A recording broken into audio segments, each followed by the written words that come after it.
We're going to get better weather, but we got to get through this change, and this could mean some thunderstorm activity, and that also could mean some dry lightning. We definitely don't want that, and so things are changing. We're going to get out of the 90s, that's for sure. And look at right now downtown Spokane, and looking pretty good. Still got that haze and smoke, and if you thought it was hot today, it was. 97 was the high, 85 is the average, and believe it or not, we're going to come down to that average over the next several days. But we do have the red flag warnings in effect across central Idaho, western Montana.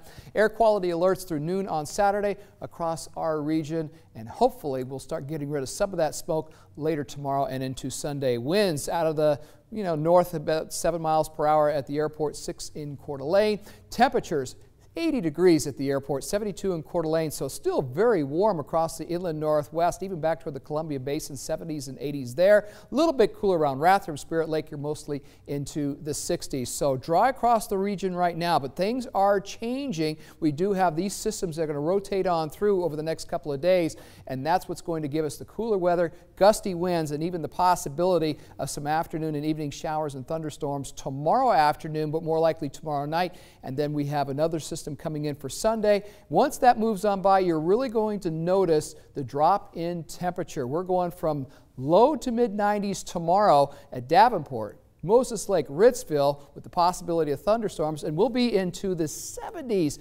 around Spokane over the next Sunday and into Monday. 94 tomorrow, though, St. Mary's. So last day of the 90s for a while. 96 in Libby, 93 in Pullman. Possibility of some thunderstorms tomorrow afternoon and evening. And then with the winds picking up for Sunday, we could be dealing with some areas of dust, maybe a few isolated showers as well. But notice the numbers going down to right around 80 degrees for Monday, Tuesday, and Wednesday. So once we get rid of these 90s, and I'm telling you, I've had enough, we could go into the 80s. We'll warm up into the mid 80s toward the end of next week. So that's still pretty warm, but this long stretch of hot is finally coming to an end. So we've definitely seen the worst of the summer heat, but we still may have a 90-degree day left before it's all done. All right.